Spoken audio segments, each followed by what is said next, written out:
Señores, el espectáculo va a comenzar. Por favor, apaguen los teléfonos móviles. Excepto los que sean de Amena, que como no hay cobertura, da lo mismo. Está prohibido fumar. En Hola, caso de amigos. incendio, pueden fumar. Hola, ¿qué tal? Muy buenas, ¿cómo ¿Qué tal? estáis? Nosotros no vamos a hacer la ponencia, gracias a Dios, porque nos ibais a tirar huevos a la cara, pues no tenemos ni idea.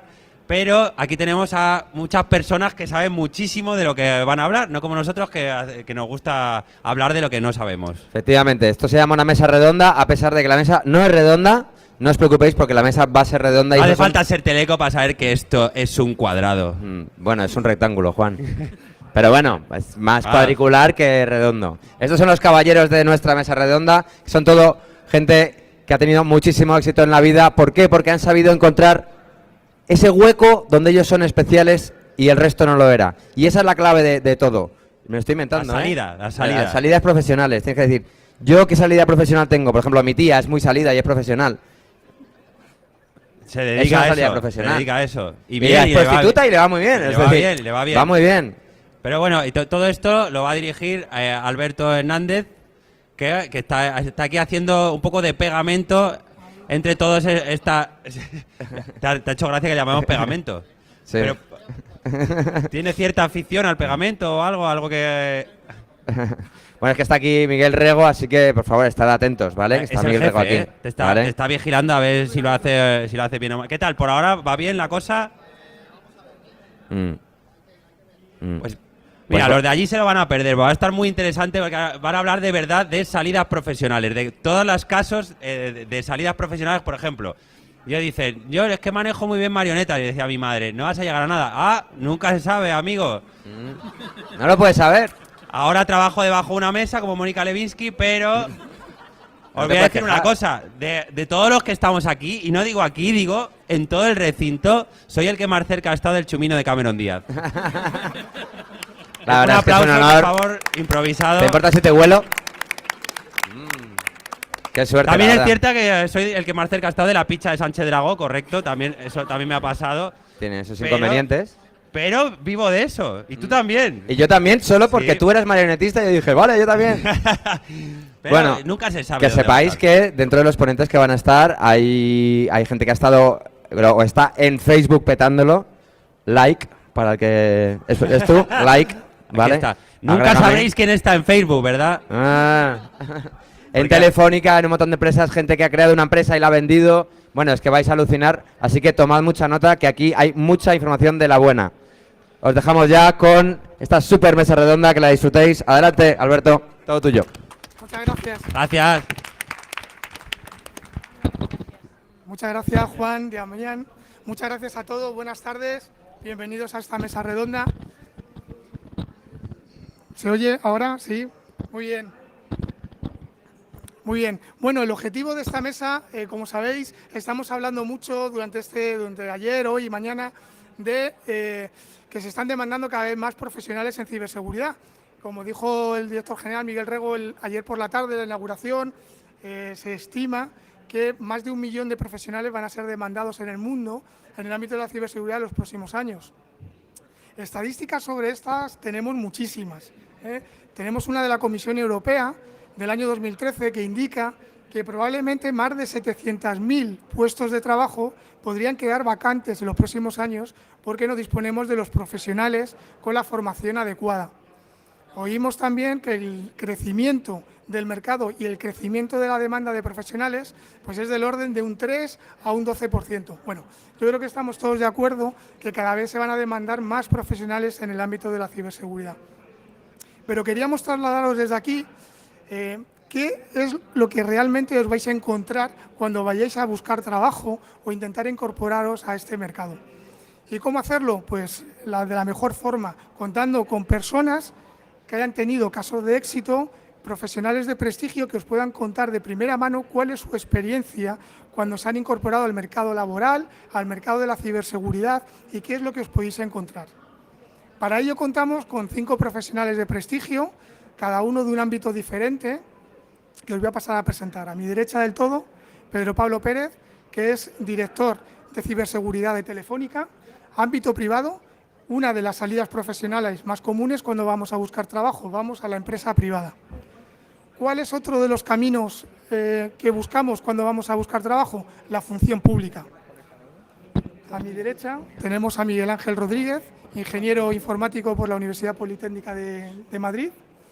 Es jefe de Sistemas y Seguridad del Ministerio de Industria, Energía y Turismo y vocal de la Junta Directiva de Funcionarios Informáticos del Estado. ¿Cierto, Miguel Ángel? Buenas tardes.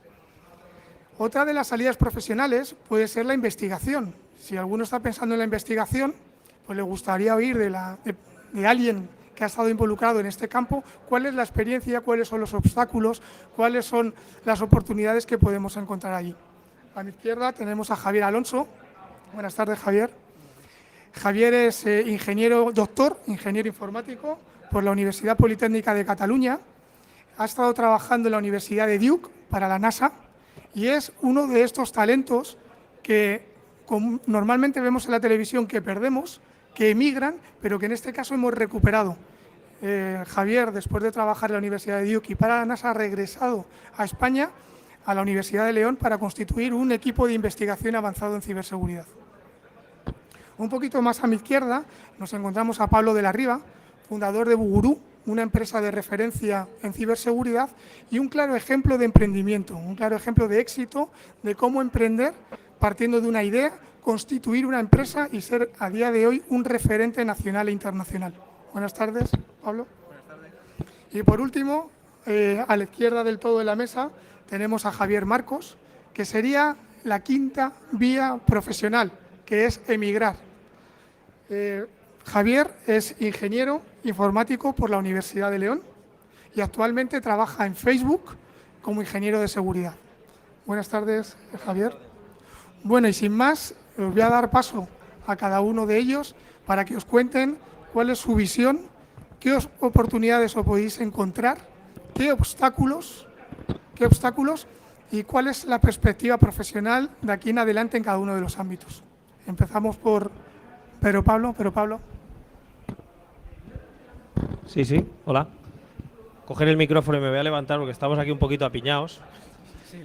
Y yo creo que vamos a poner la presentación.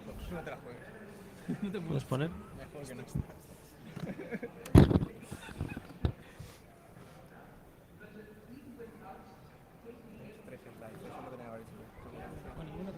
No os voy a aburrir mucho, solo voy a contar 3 slides, o sea que voy a poner aquí así, que vais a ver mejor.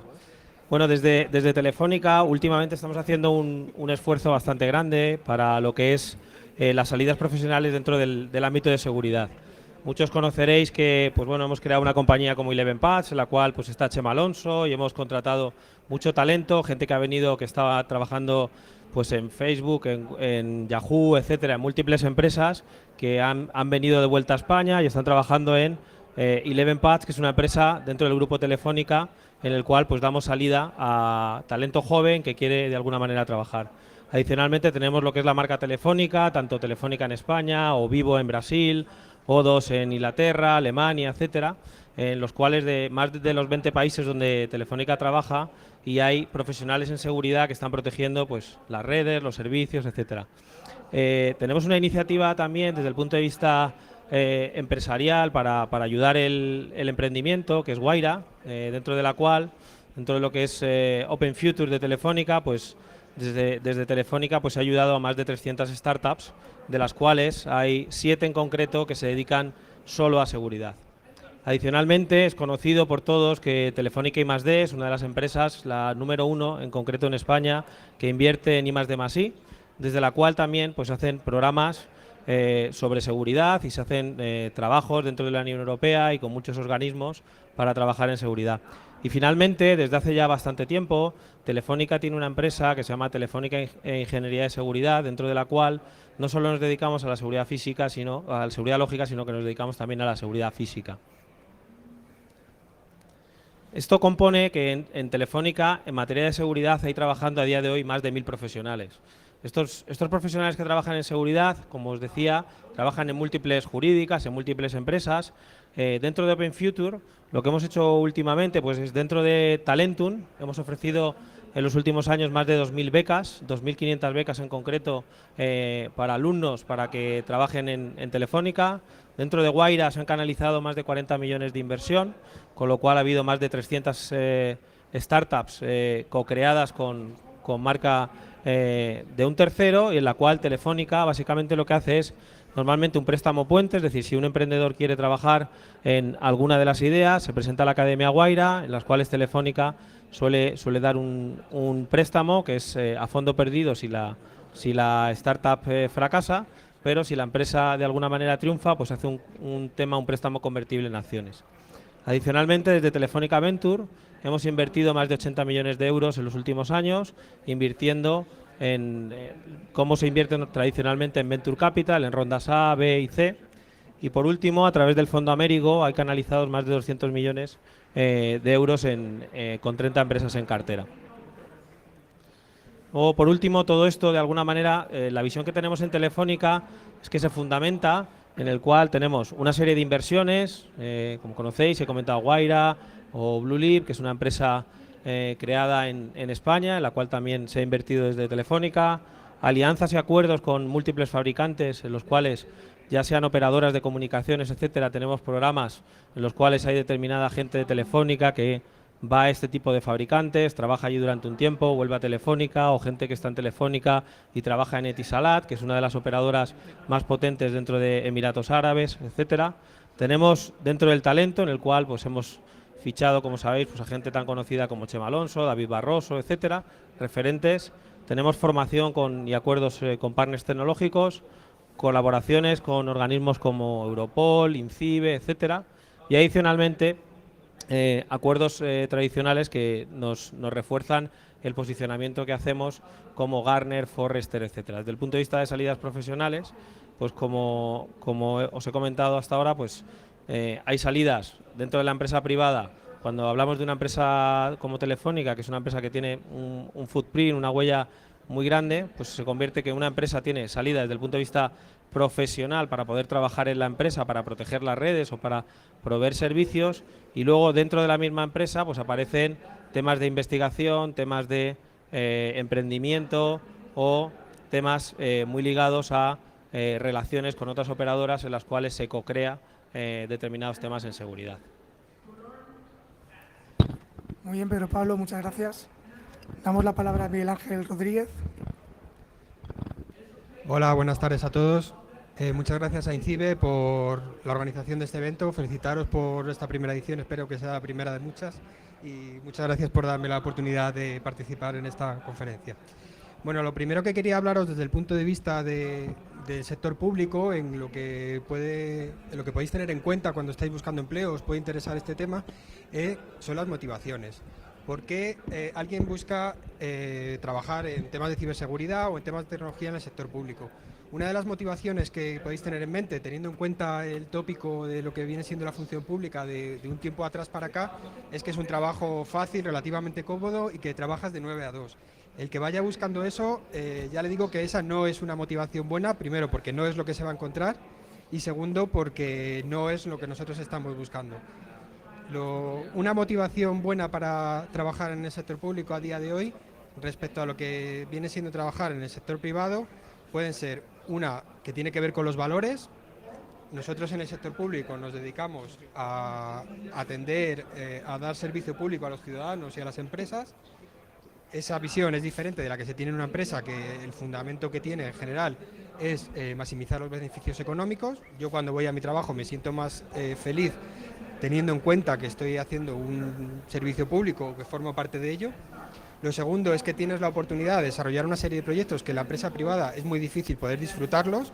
Son grandes proyectos que tienen que ver pues, con competencias exclusivas de las administraciones públicas y que en la empresa rara vez tienes la oportunidad de ver, o por lo menos rara vez tienes la oportunidad de decidir y de tener realmente el liderazgo de esos proyectos y de tener presupuesto para realizarlos.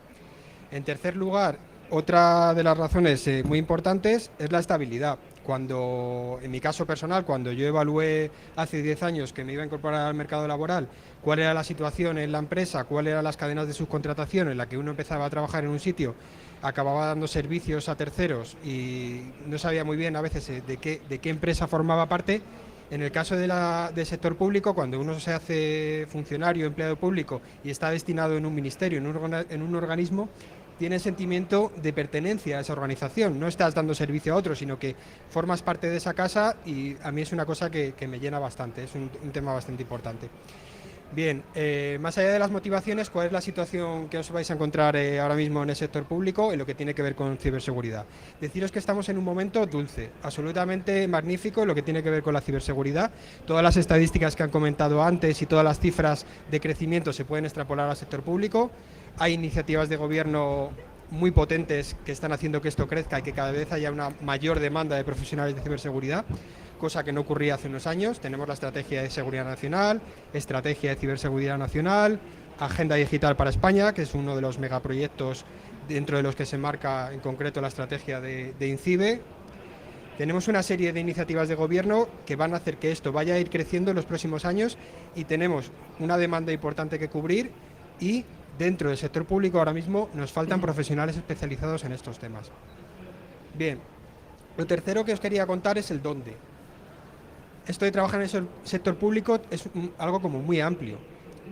Hay centros realmente especializados que pueden necesitar perfiles especialistas en temas de ciberseguridad, y otros no tanto, pero que en general tienen figuras para cubrir sus necesidades de ciberseguridad. Los centros especializados pues son en general el CNI, el Centro Criptológico Nacional, INCIBE, por supuesto, el Mando Conjunto para Ciberdefensa, el Grupo de Delitos Telemáticos, la propia policía. Estos centros tienen una idiosincrasia particular cada uno de ellos, y si alguien quiere trabajar en cada uno de ellos tienen una forma de cubrir los puestos diferente.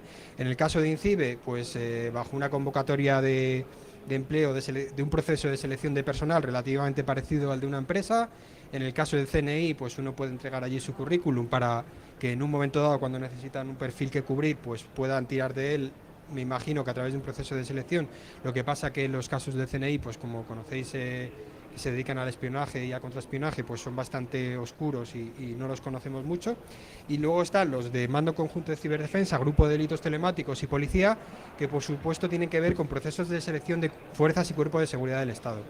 Si os interesa ese mundo, un mundo particular, un mundo en el que hay gente con pistola, pero muy interesante también, y que hay una carrera fuera de lo que es el mundo de la defensa, el mundo militar, que tiene que ver con la ciberseguridad. El mundo del que vengo yo, que es la función pública más generalista, es del Cuerpo Superior de Sistemas y Tecnologías de la Administración del Estado. ¿Para qué sirve acceder a ese cuerpo? Bueno, pues es un cuerpo que sirve para trabajar en informática de la Administración, así en general. Tengo compañeros que trabajan en comunidades autónomas, algunos en ayuntamientos, la mayoría de Administración General del Estado, ministerios, organismos autónomos. Bien, ¿qué ocurre con esto? Que uno, cuando accede a la función pública a un cuerpo específico de informática, accede a un cuerpo generalista. Nadie le garantiza que vaya a trabajar en ciberseguridad, pero ya os digo que la demanda que hay en estos perfiles es importante. ¿Cómo se accede a un proceso de selección de función pública de este cuerpo o de otros cuerpos similares? El cuerpo superior es un cuerpo en el que necesitas tener una titulación superior. Por tanto, lo primero que hay que hacer es una licenciatura, una ingeniería. En este caso, ahora ya está todo asimilado a título de grado, los que estén todavía en proceso de formación universitaria. Y luego existe un cuerpo de gestión que tradicionalmente se cubría con titulados de 3 años, con diplomaturas o ingenierías técnicas, y que a día de hoy también han puesto como requisito el título de grado. Bien, se sacan procesos de selección todos los años, aproximadamente de 30 a 50 plazas, sumando el cuerpo de gestión y el cuerpo superior, y cuando uno aprueba esta oposición, acaba trabajando pues en el Ministerio de Industria, como en mi caso, Ministerio de Hacienda y Administraciones Públicas, Agencia de Protección de Datos. Hay una oferta de empleo muy amplia. Y si uno tiene interés en temas de ciberseguridad, os puedo garantizar que hay una carrera muy importante dentro de cada uno de estos organismos que desarrollar, y hay muy pocos perfiles especialistas. ¿Qué te ofrece una vez que estás trabajando el sector público? Fundamentalmente, respecto al sector privado, primero, estabilidad. Tienes la tranquilidad de que hasta ahora, si no cambian mucho las cosas, no tienes que preocuparte del tema del desempleo. Y te ofrece pues un plan de formación muy importante y un apoyo bastante bueno para que puedas desarrollar tus actividades. Eso es todo, gracias. Muy bien, Miguel Ángel, muchas gracias. Damos la palabra a Javier Alonso.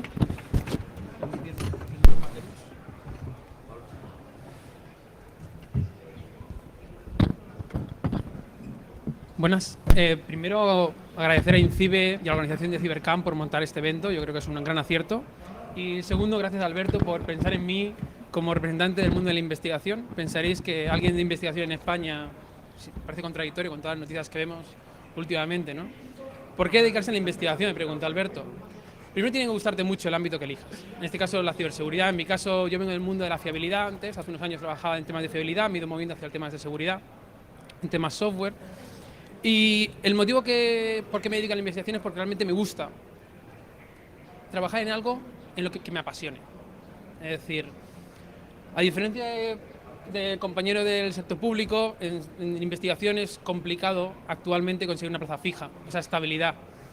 A diferencia del sector privado, como nos comentaba su compañero, quizá los sueldos son más atractivos también en el sector privado. La diferencia es que nosotros hacemos lo que nos gusta, principalmente. Podemos elegir el ámbito en el que trabajar. Puedes trabajar en un proyecto concreto que tú definas. Eso te permite una gran libertad. Y eso te permite dedicar el tiempo en algo que te apasiona. Porque la investigación, la parte, digamos, peor de la investigación es que hay que dedicar muchas horas. A veces me preguntan si para ser investigador hay que ser doctor. Y yo digo, depende. Depende de dónde quieras trabajar y en qué ámbito. ¿Quieres trabajar en la universidad? Da igual, sea España, Alemania, Francia, Estados Unidos. La respuesta es sí. Necesitas una formación específica para convertirte en un investigador. Y eso te lo da el doctorado. Ahora bien, para trabajar en Facebook, en investigación en Facebook, en Google, en otros sectores, no necesitas el doctorado. Puedes ser simplemente ingeniero. Incluso es probable que ellos tengan gente que no son ni ingenieros. Entonces, para trabajar en investigación, casi cualquier formación es posible. Ahora bien, tiene que apasionarte. Ese es el mensaje que yo quiero daros hoy. Si queréis dedicaros a la investigación, tiene que apasionaros. Esto no es un trabajo al uso. Esto no es un trabajo de 9 a 5.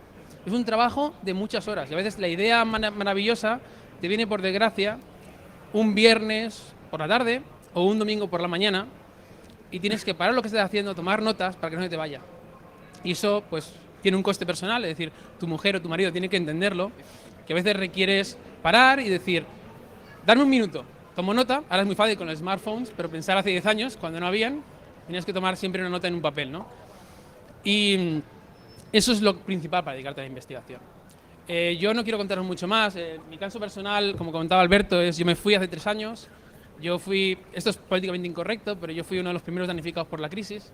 Cuando trabajaba en la UPC de profesor, yo tenía un puesto temporal, se acababa el contrato, por motivos de recortes no había. Para mí fue una suerte. Recibí una oferta de la Universidad de Duke para trabajar en un proyecto de 3 años de la NASA para temas de fiabilidad de satélites, y la verdad es que me vino muy bien. Estoy encantado, ¿no? Es decir, no hay nada malo que no te dé una oportunidad buena. Hace unos meses, hace 5 meses, recibí una oferta de un proyecto que monté INCIBE con la Universidad de León para montar un grupo de investigación avanzada en ciberseguridad, y tuvieron a bien de ofrecerme el puesto para liderar ese proyecto. La verdad es que creo que es un acierto. Creo que tal como lo que me convenció principalmente para regresar fue el concepto del proyecto. Es decir, es un sistema de investigación revolucionario en España, no tan revolucionario fuera, pero creo que es un primer paso en una dirección correcta de reenfocar la investigación como un entorno más flexible del tradicional que encontramos en las universidades españolas. Y fue lo que me convenció principalmente cuando Alberto, Raúl y otro personal de INCIBE me habló del proyecto. Y básicamente esto es lo que yo quería contaros ahora, y sobre todo esperar vuestras preguntas. Es decir, ¿qué os preocupa, aquellos que queréis dedicar a la investigación? ¿Cuáles son vuestros miedos? ¿Cuánto cuesta? Mucho. Ya lo digo ahora. Y pues nada, espero vuestras preguntas con ganas, ¿vale? Gracias. Muy bien, Javier. Muchas gracias. ¿Enchufamos? Sí, ¿está enchufado?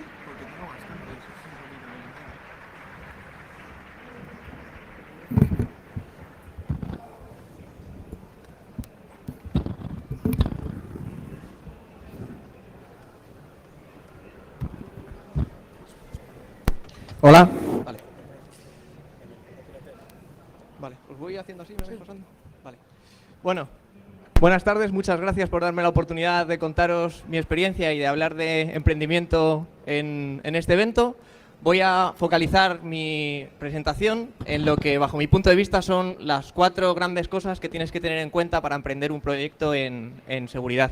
En cada una de ellas voy a hablar del por qué, creo que es uno de los valores básicos a tener, mi experiencia personal y luego algunos consejos. Bueno, lo primero es la pasión por la profesión que pretendes liderar. Al igual que en otras profesiones, como por ejemplo bombero, médico, científico o profesor, yo creo que este es el tipo de área al que no te puedes dedicar si esto no te apasiona. No es un trabajo, yo creo, que puedas hacer y saber que a las 3 o a las 6 te vas a casa. Es un trabajo que si no naces con la inquietud de dedicarte a él, es muy difícil que puedas llevar un negocio con la pasión que hace falta para sacar una empresa adelante. En mi caso, fue a los 12 años cuando yo descubrí que amaba esto. Antes tenía dudas si quería ser futbolista, si quería ser arquitecto, si quería ser portero de discoteca, pero a los 12 años me regalaron mi primer ordenador. Y al poco, pues me puse a trolear en internet, como hace cualquier niño, me puse a bajarme juegos y cosas que no debía y me hackearon. Yo no sabía ni qué significaba y me pareció alucinante. De repente un señor abrió un notepad y me puso hola, soy tu ordenador con i latina. Eso me cautivó. Entonces le contesté y le dije que no entendía por qué no sabía escribir con lo que había costado, porque había costado una pasta. Y empezamos a hablar y le dije, ¿pero quién eres? Y me dijo, bueno, ¿qué más da que sepas quién soy si yo no sé quién eres tú? Y eso me dio que pensar. Dije, ¿cómo una persona que no sabe quién soy tiene el acceso al ordenador que mi familia va a tener que pagar durante 2 años? Y me pareció alucinante, ¿vale? El primer ordenador que yo tuve, le tuve bastante tarde si comparo con la gente que trabaja conmigo. Yo directamente tuve un Pentium, ya del tirón. Yo no he vivido los disquetes estos de 5 1/4. Yo tenía CDs ya. Y a los 12 años, pues como el amigo que había hackeado mi ordenador me quitó los ficheros de arranque, pues bueno, tuve que aprender a formatearlo, a ponerme Linux, a aprender, pues bueno, pues lo típico, ¿no? El señor que me hackeó usó el Sub7 y yo hice lo mismo con mis amigos, ¿no? Les abría el ordenador, les mandaba una foto, cuando veía que por la cámara estaba su madre, le mandaba una foto en pelotas de alguien, lo típico, ¿no? Bueno, mis consejos. A no ser que te toque la lotería o que hayas nacido en una familia rica y demás, lo normal es que al menos un tercio de tu vida se lo dediques a tu trabajo, así que es mejor escogerlo bien. No merece la pena que te dediques a lo que los demás crean que debes hacer porque cobres más o porque tenga más salida. Tienes que hacer algo que de verdad te haga feliz. Y por último, no pierdas el tiempo en hacer algo que no te motive, porque la vida es demasiado corta para dedicarlo en algo en lo que no disfrutes. Bueno, el segundo valor que creo que tiene que tener un emprendedor es el sacrificio. Bueno, yo no conozco a nadie que haya tenido éxito sin esfuerzo. Y ganar la lotería no es no es tener éxito, es tener mucho dinero. Yo creo que, como dicen en 300, no hay gloria sin sacrificio. Olvídate, si quieres tener éxito en esto, de tirar el boli a las 3 o a las 6 o hasta las 8, ¿vale? Para que os hagáis una idea, el miércoles nosotros no dormimos porque había un malware de moda que fue una fiesta en muchas empresas y no lo hemos pasado muy bien. Y tu negocio va a ir bien o mal en función del esfuerzo que estés dispuesto a dedicarle. ¿Vale? Bueno, en mi caso, mi historia de sacrificio fue entre, sobre todo, los 15 y los 19. Yo a los 15 años no tenía edad para trabajar, así que cobraba en B, trabajando en cibercafés, montando redes en institutos, en colegios y en universidades. Cuando tuve 17 me apunté a un módulo porque quería trabajar antes de que terminar la carrera, entonces hice un módulo que era más rápido y a la par, para poder pagarme los estudios e ir ahorrando, pues trabajaba los fines de semana y trabajaba por las tardes, tanto de frutero como de reponedor, etcétera, etcétera, para conseguir dinero lo antes posible. Cuando cumplí 19 años terminé el módulo y me puse a trabajar en una empresa que me pagaba tan poco que necesitaba al menos 2 trabajos más para cobrar la ruinosa cifra de 1.300 a pesar de trabajar 90 horas a la semana, ¿vale? Y empecé la universidad a distancia. Cuando estaba en ese punto, con 19 años, todos mis compañeros de colegio, de instituto, se reían de mí porque decían que ellos cobraban en otros trabajos, en empresas que tenían más nombre que Novagenet, pues cobraban bastante más dinero que yo. Bueno, pues a los 21 los contraté a todos. Monté a los 21 mi primera empresa, que se llamó Ormelin, que era una empresa de servicios de seguridad. Y más o menos todos los que habían estudiado conmigo los fui poco a poco contratando. Al principio yo conservé mi empleo y entonces prestaba servicios, por ejemplo, para Telefónica. Llegué a trabajar con Pedro Pablo, lideré el Tiger Team de hackinético de Telefónica tiempo atrás, y eso me permitió tanto seguir creciendo como profesional como tener la oportunidad de hacer crecer mi propio negocio. ¿Vale? A los 23 años era el responsable técnico de Écija, tuve unas 250 personas a mi cargo, y a los 25 había conseguido ganar el suficiente dinero con todas las empresas que había ido montando, comprando y vendiendo para fundar Bugurú. Los primeros 300.000 euros que fundaron Bugurú los puse yo a los 25. Bueno, Tu negocio va a condicionar tu vida. Si no estás dispuesto a dedicarte en cuerpo y alma a esto, es mejor que no emprendas, porque las probabilidades de éxito suelen ser muy bajas. Recuerda también que es mejor tener el 50% de 100 que el 100 de 10. Es mejor sacrificar parte de tu negocio y dárselo a otra persona que te ayude a gestionarlo o que te ayude a crecer que acaparar tú solo una empresa. ¿Vale? Tienes que ser la mejor carta de presentación que puedes tener con un inversor es que tú mismo te hayas jugado tu dinero y que sepas poner en valor el esfuerzo que te ha llevado a conseguirle. Y por último, cada vez que levantas el pie del acelerador hay otra persona en otra parte del mundo que está esforzándose tanto más que tú y no puedes relajarte si quieres tener éxito. Bueno, el tercer valor es el liderazgo, es conseguir que los demás crean en ti. ¿Vale? Una vez has trabajado en una gran empresa te acomodas a muchas cosas que das por hechas y que cuando emprendes tu negocio empiezas a descubrir. Cuando creas tu negocio eres el CEO, eres el CTO, eres el de operaciones, eres el de recursos humanos, eres el jefe de proyecto, eres el que tiene que hacer las ofertas, tienes que hacer absolutamente todo. Olvídate de salir a las 6 una vez más, tienes que hacer todo tú. ¿Vale? Bueno, a los 27 años dejé todos los empleos anteriores y me puse a dedicarme solo y exclusivamente al negocio que yo siempre había soñado, que es Buguru. A los 27 fue cuando Deloitte invirtió en mi empresa y pasamos de un equipo de 15 personas que trabajábamos ahí y tener una startup valorada en 5 millones a que ahora con 29 tenemos 60 personas, estamos valorados en más de 20 millones y estamos buscando irnos a Silicon Valley. Bueno, los socios, los aliados y los empleados que tienes que tener en una empresa que montas y que no conoce a nadie tienen mejores alternativas que tú. La gracia del liderazgo es conseguir que gente que tiene unas alternativas mejores que tú, que tienen más medios, más estabilidad, más dinero que ofrecerles, pues tienes que conseguir que ellos quieran trabajar contigo en tu proyecto y no trabajar en ningún otro. Y esto es algo que es realmente muy difícil. Tienes que convencerles de que merece más la pena tu alternativa, eso significa ser un buen líder. Tienes que motivarles y tienes que premiarles cuando vayas consiguiendo éxitos. Y por último, hay que confiar solo en los mejores. Es mejor pensar a lo grande e intentar ir a lo máximo, aunque tengas que gastarte muy poquito. ¿Vale? Bueno, consejos.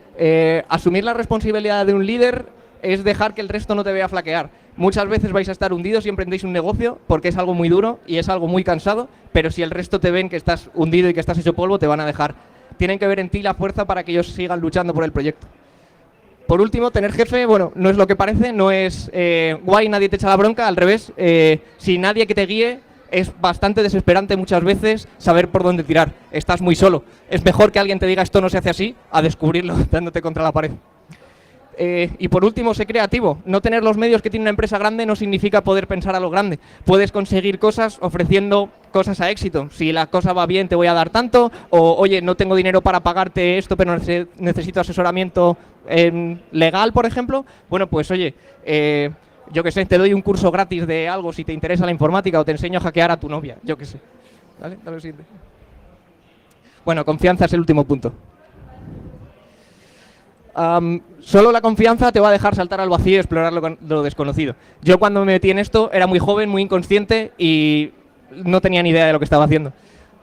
Solo si confías en ti y en tu equipo vas a poder hacer cosas que normalmente no te plantearías cuando tienes un trabajo fijo.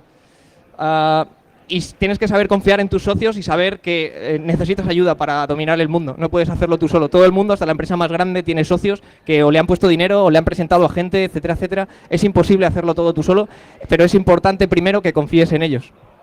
No te líes con cualquiera, no vale que sea tu amigo, porque si tu amigo no tiene talento, tarde o temprano vais a acabar a hostias. ¿Vale? Bueno, en mi caso, os voy a explicar qué cosas valora un inversor cuando yo voy a mendigar dinero para poder crecer. Suelen valorar la trayectoria del emprendedor, suelen valorar el mercado objetivo, cuál es tu plan de go-to-market, cuál es el plan del negocio, la viabilidad del proyecto, la oportunidad, el posicionamiento de los analistas, la tecnología o el valor diferencial que estás ofreciendo respecto a tus competidores y la capacidad de crecimiento o escalabilidad en tu negocio. Supongo que nadie se cree que yo con 19 sabía de esto.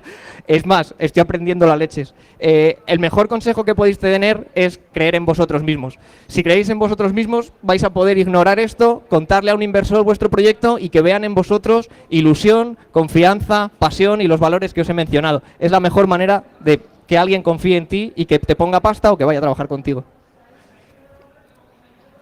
Bueno, consejos respecto a confianza. Primero de todo, nunca pierdas la fe. creed en vosotros y en vuestro equipo cuando las cosas salen mal, porque van a salir. No conozco a nadie que nunca se haya equivocado. Todo el mundo se equivoca y, como diría Batman, nos caemos para aprender a levantarnos. Solo los que creen que pueden cambiar el mundo son los que consiguen hacerlo. Y por último, que los demás crean que es imposible solo significa que ellos no lo han conseguido. Muchas gracias.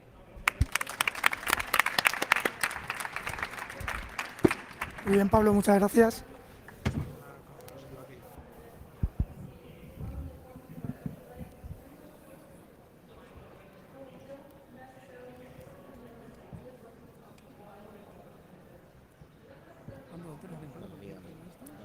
Muy bien, toma la palabra Javier Marcos. Hola, buenas tardes.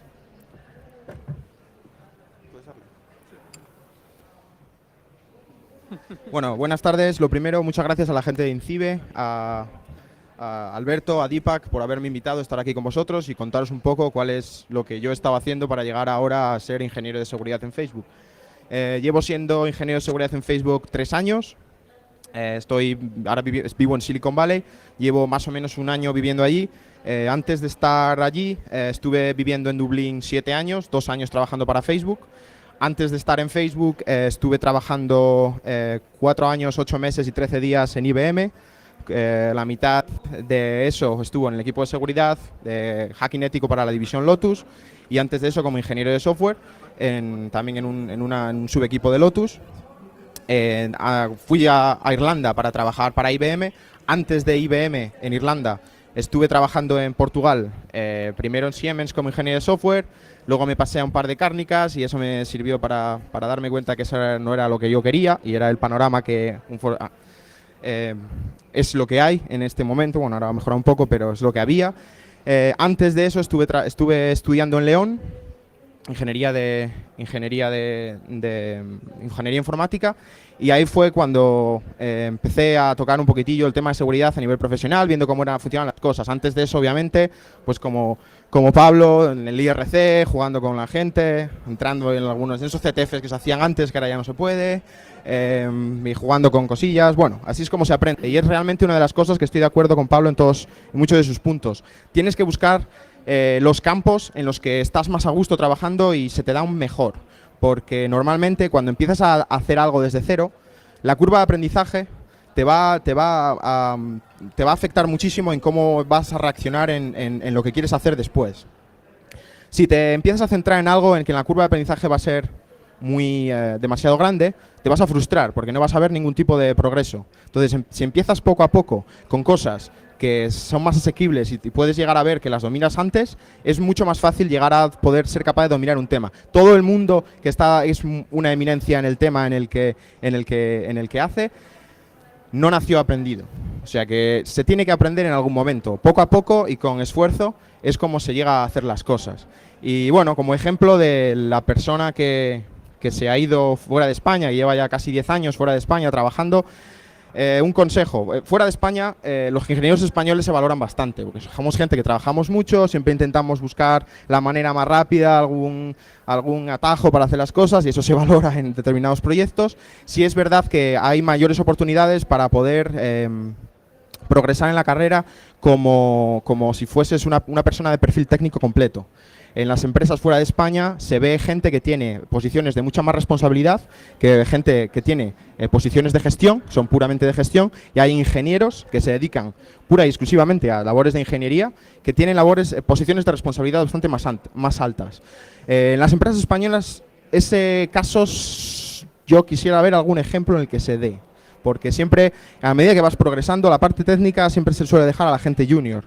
Cuando empiezas a progresar y a tener puestos de responsabilidad, empiezas a gestionar gente y dejas un poco las partes técnicas.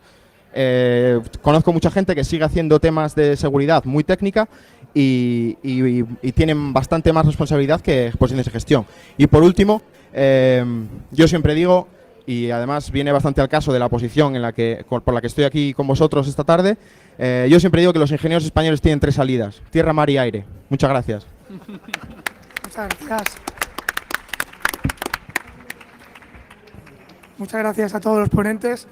Yo tenía varias preguntas y otras que me han surgido durante las exposiciones, pero aquí lo más importante es que vosotros preguntéis a los ponentes que tenemos aquí en la mesa, porque es verdaderamente difícil y excepcional tener ponentes de este perfil profesional y con esta experiencia. Entonces, por favor, si tenéis alguna pregunta.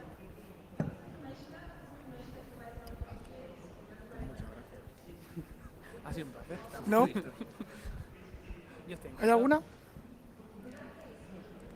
Bueno, lanzo yo una primera, y es las personas que están aquí sentadas y que estarán pensando en muchas de ellas en incorporarse a este sector profesional.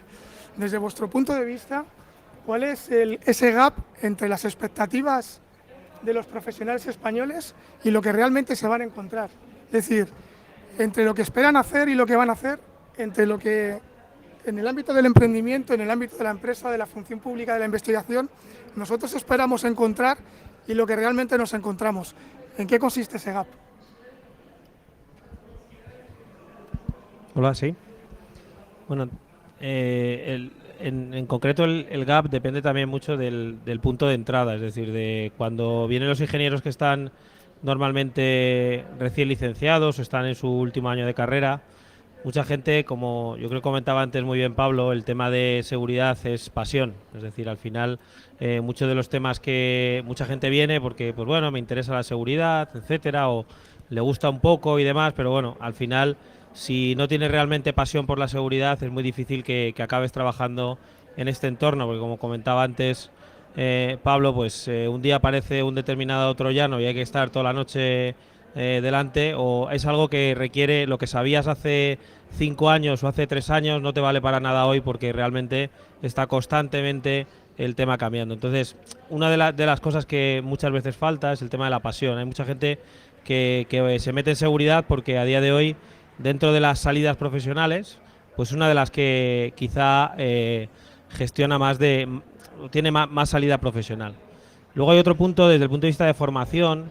A día de hoy normalmente cuando la gente viene preparada de las carreras tradicionales o de los distintos módulos, resulta que cuando vienen a trabajar en seguridad, pues la gente pues puede saber programar, sabe de arquitectura, pero realmente suelen saber bastante poco de lo que hay en el día a día. Es decir, de lo que cuando hablamos de seguridad, de configurar una determinada arquitectura de seguridad con ya sean firewalls, IPS, etcétera, de mercado, es algo que normalmente nos enseña en la carrera, con lo que hay también un determinado gap de lo que es de la teoría que se ha dado en las universidades a realmente la práctica que normalmente se suele trabajar en seguridad.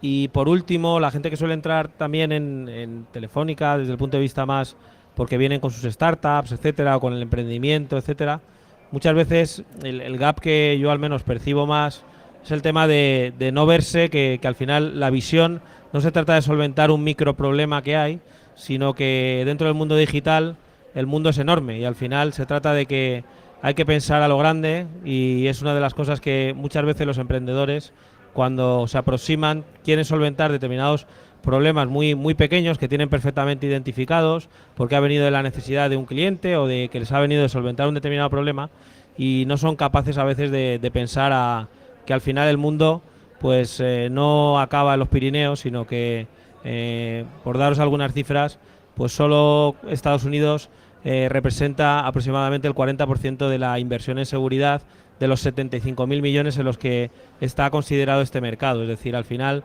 España es muy pequeño y es algo que muchas veces la gente no tiene en mente.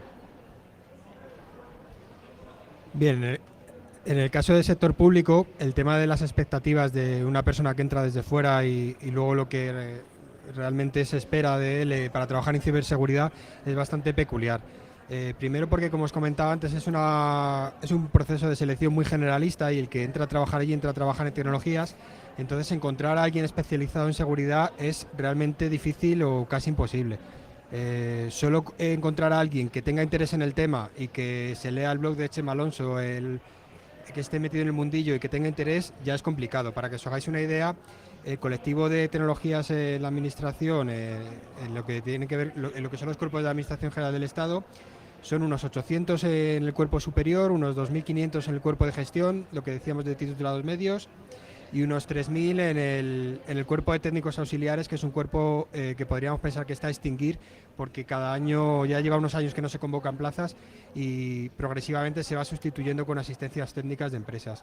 Por tanto, lo que nos encontramos en la administración cuando alguien entra es pues un perfil que conoce la tecnología, muy variopinto, que puede haber aprobado la oposición nada más terminar la carrera, con lo cual tiene muy poca experiencia profesional, que puede haber aprobado la oposición después de 10-15 años de experiencia en la empresa privada y que por lo que sea ha cambiado de rumbo por motu propio o porque la vida le ha dado un vuelco y ha tenido que cambiarlo, y a pesar de ser perfiles o personas pues muy capacitadas, es muy difícil encontrar a alguien especializado en seguridad.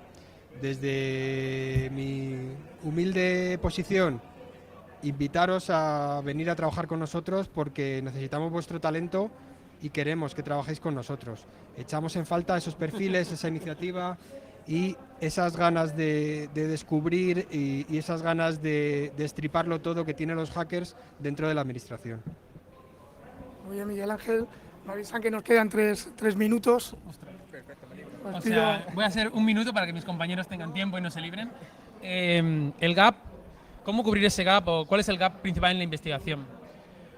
Lo malo que tiene la investigación y la parte buena que tiene la investigación a la vez es que nosotros intentamos resolver los problemas dentro de 5 años, no los problemas que tienen hoy, que eso lo resuelven mis compañeros de mesa. Nosotros intentamos visualizar cuáles van a ser los ataques que vamos a sufrir dentro de 5 años, cómo van a ser, quiénes los van a hacer, de qué forma los van a hacer, qué vulnerabilidades va a haber, y intentar proponer soluciones.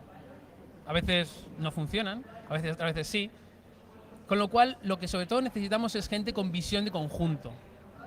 Es decir, en investigación hay investigadores muy buenos, con carreras muy brillantes, que se han centrado en temas muy concretos. Y hasta hace unos años funcionaban perfectamente, tenían carreras exitosísimas. Sin embargo, en los últimos años cada vez hay una tendencia mayor de buscar investigadores con una gran capacidad de adaptación, de trabajo en equipos multidisciplinares y sobre todo visión de conjunto. Es decir, ahora ya no significa que yo es que soy experto en, no sé, en malware. Ya no va a ser suficiente. Va a tener que ser experto en malware, machine learning, cloud, redes. Va a tener que saber un poco de todo. Si no, es imposible que triunfes en el mundo de la investigación. Y con esto os dejo a mis compañeros, que no se libren. Bueno, pues el gap que puede haber entre lo que está buscando una startup y un recién licenciado, por poner un ejemplo, normalmente no hay una manera buena de resolverlo. Nosotros, de hecho, como somos una startup, no estamos necesariamente buscando ingenieros, no estamos buscando un perfil concreto. Estamos buscando gente todoterreno que esté dispuesta a aprender, porque este sector cambia más rápido o de los más rápidos del mundo. Entonces necesitamos gente con inquietudes, gente apasionada, gente con talento, gente a la que le guste aprender y a la que le guste enseñar a sus compañeros y que disfrute haciendo este trabajo. Entonces, cuando nosotros vamos a contratar a alguien, que no tenemos las mismas vacantes que el resto de empresas que hay aquí, que son mucho más grandes, lo que buscamos son guerreros. Muchas gracias. Bueno, muy rápido. Una de las cosas que se busca en las empresas que están fuera de España y ahora mismo se están buscando la seguridad, obviamente no te lees un libro y te conviertes en un hacker, o sacas una certificación y ya eres un hacker. Es un trabajo que requiere mucho trabajo, mucha pasión, tienes que seguir trabajando en ello, siempre aprendiendo, y una de las cosas que se suele encontrar, te puedes encontrar alguien que dice, yo quiero trabajar en Facebook, vale, ¿qué clase de perfil tienes? Tengo una ingeniería en esto y en lo otro y en lo demás allá, ¿y qué más? ¿Qué sabes hacer? Entonces ahora mismo en la seguridad puedes demostrar qué es lo que sabes hacer con bug bounties, competiciones de hacking, capture the flags, puedes compartir tus proyectos en GitHub, puedes participar en proyectos que están existentes, puedes arreglar bugs de otras cosas, y eso realmente es algo que te va a dar visibilidad dentro de la industria, que seguramente marque la diferencia entre tú y otro candidato que hayáis estudiado lo mismo, pero que se vea que tú eres capaz de hacer otras cosas. Muchas gracias. Muy bien, muchas gracias. Para terminar, yo me quedaría, aquí se han trasladado muchos mensajes, pero yo me quedaría con uno que se basa en, aquí se ha dicho, estamos buscando, queremos gente con ganas, venir con nosotros. Creo que en estos momentos, la situación del sector es muy buena y hay una demanda grande de profesionales. Por lo tanto, creo que tenéis, los que tengáis ganas y queréis entrar en este sector, tenéis un futuro muy, muy bueno y muy prometedor. Dar las gracias a los ponentes. Es un placer estar aquí con vosotros y contar con estos ponentes, con este conocimiento y experiencia, y por supuesto daros las gracias por estar aquí con nosotros. Adiós, buenas tardes. Vamos a hacer un selfie. Hombre, lo voy a subir ahora mismo, tío. Ya me cargo yo que eso no tengo.